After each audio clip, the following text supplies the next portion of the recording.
secara coaching ataupun pemanggilan ya, dari apa yang mau dilakukan. Kemudian kita juga melihat dari alasan-alasan yang dilakukan ya, terkait dengan apa yang mau dilakukan tersebut. Contohnya seandainya terkait dengan perizinan seperti ini. Nah, perizinan ini kan pastinya akan memunculkan dilema etika seperti ini. Ya, sebagai contoh, dengan kondisi keluarga begini, kemudian di sekolah seperti ini, nah pastinya di situ ada yang namanya dilema ya, dilema etika dan harus menentukan. Ya. Kemudian kalau terkait dengan rujukan moral, ya, rujukan moral ini kan antara ya dan tidak ya, dan salahnya ini kita melihat juga latar belakangnya. Ini kaitannya dengan ketentuan aturan-aturan. Nah, sebagai contoh ya, yang biasa sering kita dapati terkait dengan seragam misalnya kan, seragam harusnya pakai aturannya kan, pakai begini, ternyata yang dipakai yang ini. Nah, ini kan kaitannya dengan rujukan moral atau baju yang harusnya ukuran begini dibuat yang ukuran seperti ini. Jadi itu untuk mengidentifikasinya seperti itu.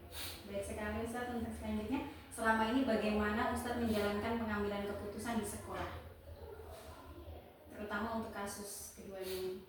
Kalau pengambilan keputusannya ya pasti mempertimbangkan ya. Kalau yang tadi dilema etika ya, kalau terkait dengan dilema etika ini kita melihat urgensinya. Kalau memang pertama ketika mau meninggalkan tugas yang ada di sekolah dengan alasan yang penting, yaitu kita melihat apakah ada ketersediaan. Ya, ini kan pastinya sama-sama penting seperti itu kan. Yang lebih urgen yang mana seperti itu. Ketika ternyata di rumah itu lebih urgen ya, karena tidak ada yang membantu. Sebagai contoh mungkin anaknya sakit, suaminya sakit gitu kan. Ini nggak ada yang menjaga gitu kan. Kemudian ternyata di sekolah masih ada guru yang kosong yang bisa menggantikan. Nah, itu otomatis kita memberikan izin untuk tidak hadir. Tapi seandainya di rumah ada orang tua dari lokasi sudah 2 hari datang mau berobat, tapi di rumah ya ada kakak, ada 5 yang menjaga gitu kan. Tapi di sekolah ini nggak ada yang menggantikan. Nah, ini berarti kita tidak bisa memberikan izin seperti itu. Kemudian kalau terkait dengan rujukan moral ya, dengan rujukan moral ya pastinya kita memberikan teguran, bahwa yang dilakukan itu adalah tidak sesuai dengan ketentuan. Baik sekali Ustaz. Untuk langkah-langkah atau prosedurnya dalam pengambilan tersebut, apa yang Ustaz lakukan? Apakah pertimbangan-pertimbangan itu langsung dari Ustaz sendiri ataukah ada langkah-langkah lainnya? Ya, kalau langkah-langkahnya pasti kita awali dari komunikasi dulu ya. Kan nggak mungkin kita langsung memutuskan. Pastinya kita komunikasi, menanyakan seperti tadi contohnya, ibu saya sakit mau berobat, di rumah ada orang nggak ya? Terus seandainya ada saudara saya ada 5 di rumah kan, otomatis kan kita memberikan masukan-masukan ya, walaupun ada sebagai anak punya kewajiban seperti itu, tapi melihat juga kondisi ya. Kalau dulu yang disampaikan oleh Imam Hasan Al-Banna itu, walaupun anaknya sakit ya tetap jalan dakwah. Karena apa? Di rumah sudah ada anaknya yang besar, ada istrinya yang bisa apa ini seperti itu. Nah, itu kalau terkait dengan dilema etika ya, langkah-langkah itu yang diambil kita komunikasi dulu. Begitu juga terkait dengan rujukan moral juga, kita juga tidak bisa langsung menjustis ya, pasti kita ada pembinaan seperti itu, disampaikan, diingatkan. Oke, baik Ustaz. Untuk terkait itu kan tadi contoh permasalahannya kalau seandainya mandiri ya atau sendiri. Kalau seandainya permasalahannya dalam lingkup besar, komunikasi yang Ustaz lakukan apakah hanya pada yang bersangkutan atau mengambil informasi dari yang lain juga seperti itu? Kalau skopnya besar, jadi memang pertama pengalaman ya, pengalaman masa lalu itu kadang menjadi pertimbangan. Kejadian-kejadian masa lalu. Kemudian ketika ini skopnya lebih luas juga, kita juga tidak bisa secara emosi dan egois seperti itu. Ya pastinya kita mempertimbangkan banyak hal ya. Bisa berdiskusi dengan yang bersangkutan, diskusi dengan orang-orang lain yang berkompeten. Sebagai contoh mungkin rekan-rekan kerjanya ya, kemudian kurikulum, kesiswaan, atau ya teman-teman lain yang mempunyai hubungan lah seperti itu, Oke. sehingga nanti infonya lebih valid. Oke. Jadi memang komunikasi itu adalah salah satu cara yang efektif ya Ustaz ya. Ya, Untuk selanjutnya hal-hal apa saja yang selama ini merupakan tantangan dalam mengambil keputusan? nah, tantangan tantangan terberatnya itu adalah egoisme sebenarnya. Ya, eh, egois itu kadang tidak memandang usia, gitu kan. Ya, tapi ketika kita sudah matang secara pemikiran, maka egois itu sebenarnya bisa bisa diminimalisir seperti itu. Sebagai contoh kayak ya tadi tentang perizinan seperti itu kan. Kadang ketika kita sudah mengatakan bahwa anak saya sakit saya seperti itu. Nah, itu kan pasti menjadi pertimbangan tersendiri kan. Nah, tapi kan ada hal-hal lain seandainya, oh ternyata di rumah itu ada mbahnya dua-dua atau empat-empatnya ada semua gitu kan. Terus seandainya juga ya sakitnya cuma batuk biasa seandainya seperti itu. Nah, ini kan sebenarnya pengaruhnya pada egoisme pribadi gitu kan. Jadi apa ya? Selalu ada alasan seperti itu.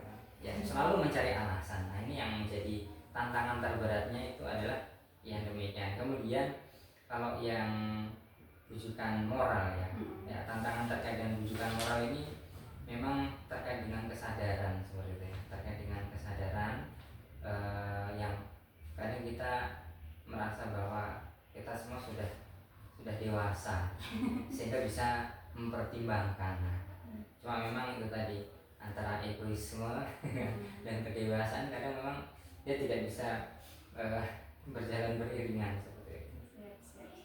Terus Ustaz kalau berbicara tentang permasalahan yang lain mungkin ya, kan adanya setiap kepala sekolah pasti punya keputusan. Dalam pengambilan tersebut kan adanya pro dan kontra ya Ustaz ya. Untuk menangani terhadap yang kontra, bagaimana Ustaz menyikapinya kalau ada orang-orang yang kontra? Ya. Sejak zaman dulu itu tidak pernah ada satu keputusan itu yang akan diterima oleh semua orang. Iya benar sekali. Bahkan berdiskusi antara dua orang saya pasti selalu ada perbedaan. Tapi ya pastinya ketika itu sudah menjadi keputusan pasti sudah dipertimbangkan. Nah, pro kontra itu hal yang biasa seperti itu. Jadi ketika itu sudah mau menjadi keputusan ya jalankan ya, mau pro mau kontra silahkan dijalankan. Dan nanti hasilnya seperti apa barulah kita evaluasi. Hal yang sudah disepakati ya kalau itu sudah memenuhi quorum ya saya 50/1 dengan 3/4 kalau sudah memenuhi quorum ya dijalankan. Ketika dijalankan pun itu sudah mendapatkan pahala seperti itu kan, mendapatkan pahala satu. Salah pun ini dapat pahala karena itu sebuah keputusan bersama. Jadi ya walaupun ada pro kontra ya bagaimana menanggapi yang kontra ya kita tidak serta-merta langsung mengasingkan mereka. Jadi otomatis ya tetap kita sampaikan dan pahamkan. Ya mungkin pemahamannya bisa jadi tidak langsung. Ibaratnya nunggu kepalanya dingin dulu kan. Nunggu kepalanya dingin supaya apa yang kita sampaikan itu bisa diterima dengan hati. Ya selama kalau orang nggak suka di awal itu kan biasanya karena nafsu ya. Nanti ketika sudah dingin, oh bisa mencerna seperti itu. Baik sekali, jadi tetap merangkul ya Ustaz ya. Oke. Untuk dalam pengambilan keputusan atau menyelesaikan sebuah masalah, apakah Ustaz memiliki tenggat waktu tertentu dalam penyelesaiannya?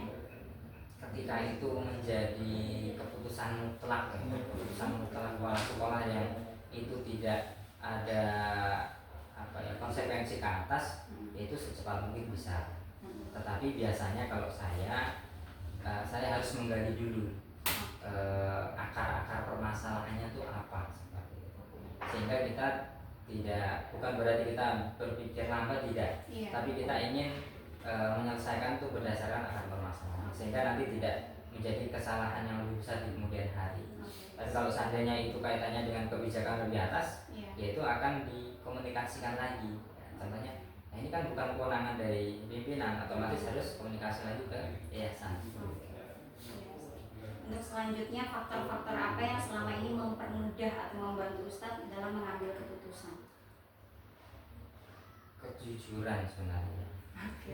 Kejujuran dari orang-orang yang berkompeten untuk dimintai pendapat.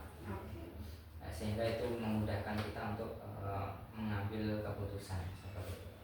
Jadi ketika kita menggali informasi tapi ibaratnya tersumbat, maka untuk mengambil keputusan juga pastinya akan lebih lama seperti itu.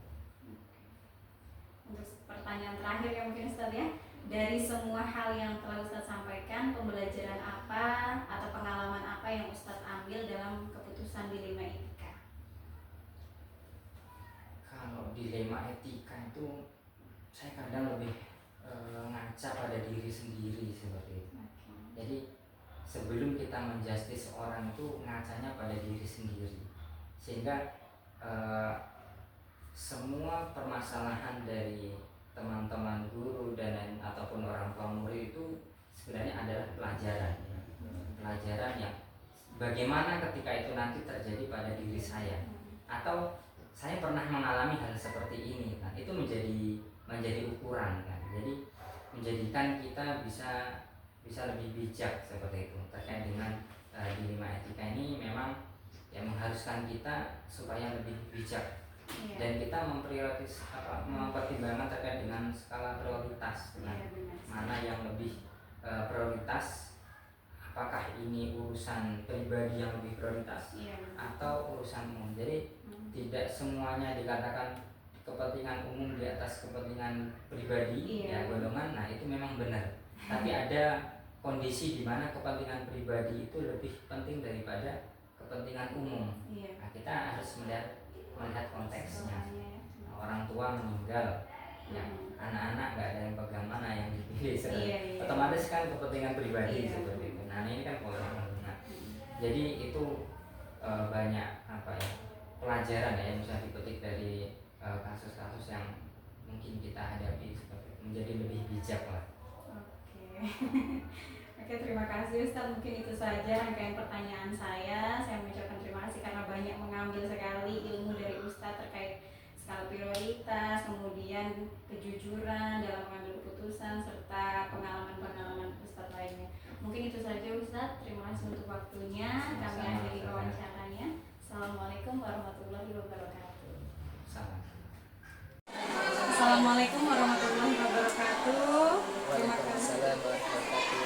Terima kasih Ustaz Firman sudah menyediakan waktunya untuk saya. Jadi ini adalah terkait penyelesaian tugas CGP saya, wawancara terhadap kepala sekolah. Saya mengucapkan terima kasih banyak karena Ustaz sudah menyempatkan waktunya untuk membantu saya. Mungkin kita mulai saja ya Ustaz ya, terkait beberapa pertanyaan yang akan saya sampaikan terkait pengambilan keputusan sebagai kepala sekolah. Nah kita mulai saja, mulai dari pertanyaan pertama. Selama ini bagaimana Ustadz mengidentifikasi kasus-kasus yang merupakan dilema etika atau bujukan moral?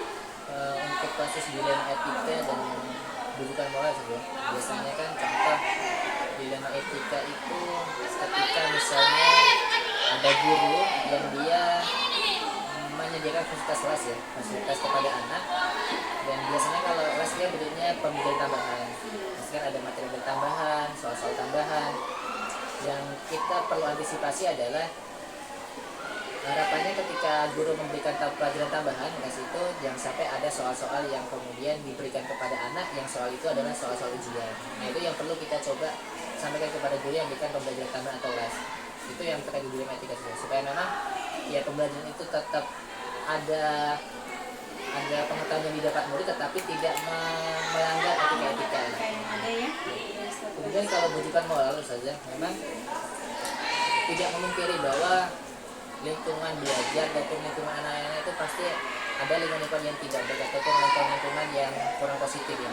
Pasti kita tetap mengharapkan kepada anak-anak bahwa harus bisa memilih ataupun bisa menjaga diri terhadap lingkungan yang kurang baik ya. Kalau misalnya ada ajakan-ajakan misalnya berbohong, merokok, nah itu kita harus kontak ke anak-anak bahwa jangan diikuti, jangan mudah gampang dirayu, dibujuk. Ini seperti itu saja. Baik sekali ya Ustaz. Untuk selanjutnya bagaimana Ustaz menjalankan pengambilan keputusan seandainya mendapati masalah-masalah tersebut di sekolah? Dalam pengambilan keputusan saja, karena kita bentuknya tim ya, tim work, tim kerja, pasti tidak keputusan individu atau keputusan pimpinan saja. Keputusan pimpinan itu diambil atas keputusan rapat atau keputusan syura, yang mana itu di dalamnya ada pimpinan-pimpinan lain, saya pimpinan kurikulum atau wakatum, wakasis, wakahumas, kemudian wakasarpras. Nah, sebelum kita mengambil kebijakan sekolah, pasti kita rapatkan dulu segala sesuatunya. Gitu saja. Jadi itu sudah termasuk dalam langkah prosedur penyelesaiannya ya Ustaz ya. Jadi Ustaz tidak melakukan keputusan berdasarkan data sendiri sebagai kepala sekolah, tapi melalui rapat. Iya, melalui. Baik sekali. Untuk selanjutnya, apa saja yang selama ini Ustaz anggap efektif dalam pengambilan keputusan? Efektif karena kita hasil